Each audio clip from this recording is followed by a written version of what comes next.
Hi hello ನಮಸ್ತೆ friends, welcome to my cooking channel. ಎಲ್ಲರೂ ಹೇಗಿದ್ದೀರಾ? ನಾನು ಕೂಡ ಚೆನ್ನಾಗಿದ್ದೀನಿ. ಇವತ್ತಿನ ವಿಡಿಯೋ ಸ್ಪೆಷಲ್ ಏನು ಗೊತ್ತಾ? ಬಿಸಿಬೇಳೆಬಾತ್ ನೋಡಿ ಎಲ್ಲ ರೆಡಿ ಮಾಡಿ ಇಟ್ಕೊಂಡಿದ್ದೀನಿ. It's my personal favourite. ಬನ್ನಿ ಹೇಗ್ ಮಾಡೋದು ಅಂತ ನೋಡ್ಕೊಂಡ್ ಬರೋಣ.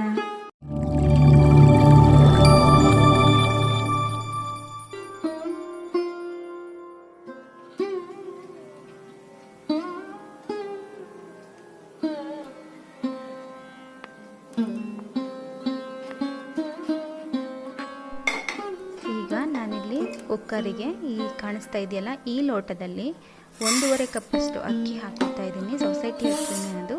ಹಾಗೆ 3/4 ಲೋಟ ತೊಗರಿಬೇಳೆ ಹಾಕ್ಕೊಂಡು ಇದನ್ನು ಚೆನ್ನಾಗಿ ತೊಳ್ಕೊಂಡು ಬಂದಿದ್ದೀನಿ. ಅದಕ್ಕೆ ನಾನಿಲ್ಲಿ ಹೆಚ್ಚಿಟ್ಕೊಂಡಿರುವಂಥ ಆಲೂಗಡ್ಡೆ, ಸಣ್ಣದಾಗಿ ಹೆಚ್ಚಿಟ್ಕೊಂಡಿರುವಂಥ ಆಲೂಗಡ್ಡೆ, ಹಾಗೆ 4ರಿಂದ 5 ಬೀನ್ಸ್ ಈ ರೀತಿಯಾಗಿ ಉದ್ದುದ್ದಾಗಿ ಕಟ್ ಮಾಡ್ಕೊಂಡಿದ್ದೀನಿ. ಹಾಗೆ ಒಂದು ದೊಡ್ಡ ಕ್ಯಾರೆಟ್ನು ಕೂಡ ಹಾಕ್ತಾ ಇದ್ದೀನಿ.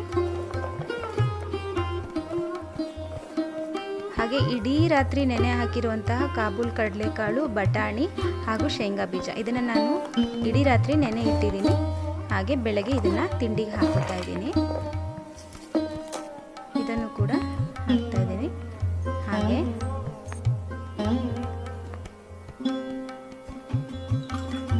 4ರಿಂದ 5 ಲೋಟ, ನೀವು 6 ಲೋಟ ಹಾಕೊಂಡ್ರೂ ಪರವಾಗಿಲ್ಲ. ಆದರೆ ಅಕ್ಕಿ ಹಾಗೂ ಬೇಳೆ ತರಕಾರಿಗಳೆಲ್ಲ ಚೆನ್ನಾಗಿ ಬೆಂದಿರಬೇಕು. ಹಾಗಾಗಿ ನಾನಿಲ್ಲಿ 6 ಲೋಟ ನೀರು ಹಾಕೋತಾ ಇದ್ದೀನಿ, ಸ್ವಲ್ಪ ಮೆತ್ತಗೆ ಬೇಯಲಿ ಅಂತ. ಹಾಗೆ ಇದಕ್ಕೆ ನಾನಿಲ್ಲಿ 1 ಟೇಬಲ್ ಸ್ಪೂನ್ ಆಗುವಷ್ಟು ಬಿಸಿಬೇಳೆಬಾತ್ ಪೌಡರ್ನ ಹಾಕೋತಾ ಇದ್ದೀನಿ.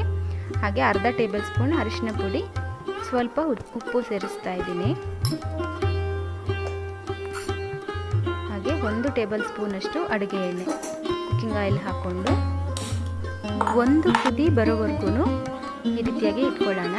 ಕುದಿ ಬಂದ ನಂತರ ನಾನಿಲ್ಲಿ ಕುಕ್ಕರ್ ಮುಚ್ಚಳ ಮುಚ್ಚಿಬಿಟ್ಟು ಮೀಡಿಯಮ್ ಲೋ ಫ್ಲೇಮಲ್ಲಿ ನಾನಿಲ್ಲಿ 4 ವಿಷಲ್ ಕೂಗಿಸ್ಕೊಂಡು ಬರ್ತೀನಿ.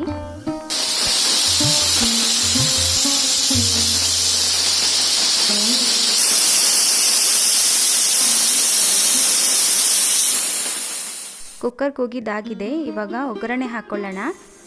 ಅದಕ್ಕಾಗಿ ನಾನಿಲ್ಲಿ ಒಂದು ಬಾಣಲೆಗೆ 5ರಿಂದ 6 ಟೇಬಲ್ ಸ್ಪೂನ್ ಆಗುವಷ್ಟು ಅಡುಗೆ ಎಣ್ಣೆ ಹಾಕ್ಕೊಂಡು, ಎಣ್ಣೆ ಕಾದ ನಂತರ ಸಾಸಿವೆ ಹಾಕೋತಾ ಇದ್ದೀನಿ.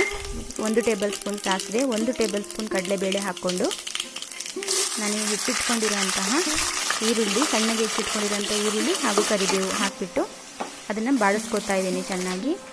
ಅದು ಬಾಡಿದ ನಂತರ 1 ಟೊಮೆಟೊ ಹಾಕೋತಾ ಇದ್ದೀನಿ. ಟೊಮೆಟೊನೂ ಕೂಡ ಇದರಲ್ಲಿ ಚೆನ್ನಾಗಿ ಬಾಡಿಸ್ಕೊತಾ ಇದ್ದೀನಿ. ನೋಡಿ, ಚೆನ್ನಾಗಿ ಎಣ್ಣೆಯಲ್ಲಿ ಬೆಂದಾದ ನಂತರ ನಾನಿಲ್ಲಿ 1.5 ಚಮಚದಷ್ಟು ಬಿಸಿಬೇಳೆಬಾತ್ ಪುಡಿ ಹಾಗೂ 1.5 ಚಮಚದಷ್ಟು ಅಚ್ಚ ಖಾರದ ಪುಡಿ ಹಾಕೋತಾ ಇದ್ದೀನಿ. ಹಾಗೆ ರುಚಿಗೆ ತಕ್ಕಷ್ಟು ಉಪ್ಪನ್ನು ಕೂಡ ಸೇರಿಸ್ತಾ ಇದ್ದೀನಿ. ನಾವು ಬೇಯಲಿಕ್ಕೆ ಮೊದಲಿಗೆ ಉಪ್ಪು ಹಾಕ್ಕೊಂಡಿದ್ದೀವಿ ಅಲ್ವಾ, ಈಗ ನೋಡ್ಕೊಂಡ್ಬಿಟ್ಟು ಸ್ವಲ್ಪ ಉಪ್ಪು ಹಾಕ್ಕೊಳ್ಳೋಣ. ಇದನ್ನೆಲ್ಲ ಚೆನ್ನಾಗಿ ಒಮ್ಮೆ ಈ ರೀತಿಯಾಗಿ ಮಿಕ್ಸ್ ಮಾಡ್ಕೊಳ್ಳೋಣ. ಮೊದಲೇ ಕಿವುಚಿ ಇಟ್ಟಿದ್ದ ಹುಣಸೆ ರಸ ಕೂಡ ಹಾಕೋತಾ ಇದ್ದೀನಿ. ಇದಾದ ನಂತರ ನೋಡಿ, ಕುಕ್ಕರ್ ವಿಷಲ್ ತೆಗಿತಾ ಇದ್ದೀನಿ. ತುಂಬ ಚೆನ್ನಾಗಿ ಬೆಂದಿರುತ್ತೆ ನೋಡಿ, ಈ ರೀತಿ ಎಷ್ಟು ಸಾಫ್ಟಾಗಿ ಬೆಂದಿರುತ್ತೆ ಅಂದರೆ ನೋಡಿ, ನಾನಿಲ್ಲಿ ಕಲಿಸುವಾಗಲೇ ನಿಮಗೆ ಗೊತ್ತಾಗ್ತಾ ಇರುತ್ತೆ ನೋಡಿ, ಇಷ್ಟು ಸಾಫ್ಟಾಗಿ ಈ ರೀತಿಯಾಗಿರಬೇಕು. ಸೊ ಈಗ ನಾನು ಇದನ್ನು ಒಗ್ಗರಣೆ ಹಾಕ್ಕೊಂಡಿದ್ದೀನಲ್ವ, ಅದಕ್ಕೆ ಹಾಕೋತಾ ಇದ್ದೀನಿ. ಎಲ್ಲನೂ ಈ ರೀತಿ ಹಾಕ್ಕೊಂಡು ಕುಕ್ಕರ್ಗೆ ಸ್ವಲ್ಪ ನೀರು ಹಾಕಿಬಿಟ್ಟು ಅದನ್ನು ಕೂಡ ಈ ರೀತಿಯಾಗಿ ಅಂಟ್ಕೊಂಡಿರುತ್ತಲ್ವ ಸೈಡಲ್ಲಿ, ಅದನ್ನು ಕೂಡ ತಗೋತಾ ಇದ್ದೀನಿ. ಈ ರೀತಿಯಾಗಿ ತೆಗೆದುಬಿಟ್ಟು ಅದನ್ನು ಕೂಡ ನೀರನ್ನು ಹಾಕ್ತಾ ಇದ್ದೀನಿ. ನಮಗೆ ಬಿಸಿಬೇಳೆಬಾತ್ ಯಾವ ಹದಕ್ಕೆ ಬೇಕೋ ಆ ಹದಕ್ಕೆ ನಾವು ಹೊಂದಿಸ್ಕೋಬೇಕಾಗುತ್ತೆ. ಹಾಗೆ ಇವಾಗ ಇದನ್ನು ಚೆನ್ನಾಗಿ ಮಿಕ್ಸ್ ಮಾಡ್ಕೊಳ್ಳೋಣ. ನೀವು ಒಗ್ಗರಣೆಗೆ ಗೋಡಂಬಿ ಕೂಡ ಸೇರಿಸ್ಬೋದು. ಇದಾದ ನಂತರ ನಾನಿಲ್ಲಿ ಕೊಬ್ಬರಿ ತುರಿ ಹಾಕ್ತಾ ಇದ್ದೀನಿ 1 ಬೌಲಷ್ಟು. ಈಗ ಇದನ್ನು ಕೂಡ ಚೆನ್ನಾಗಿ ಮಿಕ್ಸ್ ಮಾಡ್ಕೊಳ್ಳೋಣ. ನೋಡಿ, ಇವಾಗ ಚೆನ್ನಾಗಿ ಕುದೀತಾ ಇದೆ. ನಾನಿಲ್ಲಿ ಬೆಲ್ಲ ಹಾಕ್ತಾ ಇದ್ದೀನಿ. ಬೆಲ್ಲ ಮಾತ್ರ ಮಿಸ್ ಮಾಡಲೇಬೇಡಿ ಬಿಸಿಬೇಳೆಬಾತ್ಗೆ ಯಾವತ್ತಾದ್ರೂ. ತುಂಬ ಚೆನ್ನಾಗಿ ಟೇಸ್ಟ್ ಕೊಡುತ್ತೆ, ಟೇಸ್ಟಲ್ಲೆಲ್ಲ ಎನ್ಹ್ಯಾನ್ಸ್ ಮಾಡುತ್ತೆ. ಸೊ ಅದಕ್ಕಾಗಿ ಬೆಲ್ಲ ಹಾಕಲೇಬೇಕು. ಇವಾಗ ಕುದೀತಾ ಇದೆ, ಆಫ್ ಮಾಡಿಕೊಂಡು ನಾನು ಇದನ್ನು ಮುಚ್ಚಿಟ್ಕೋತಾ ಇದ್ದೀನಿ.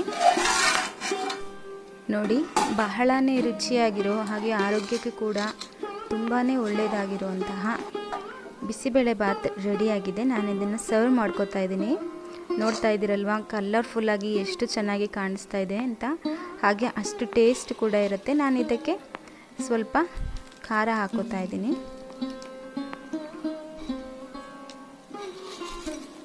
ನೋಡಿ ಎಷ್ಟು ಚೆನ್ನಾಗಿ ಕಾಣಿಸ್ತಾ ಇದೆ ಅಂತ. ತುಂಬಾ ರುಚಿಯಾಗಿ ಕೂಡ ಇರುತ್ತೆ. ನಾನು ಮಾಡಿದಂಥ ಮೆಥಡಲ್ಲಿ ನೀವು ಕೂಡ ಮಾಡಿ, ತುಂಬಾ ಟೇಸ್ಟಿಯಾಗಿರುತ್ತೆ. ಟೇಸ್ಟ್ ನೋಡೋಣ.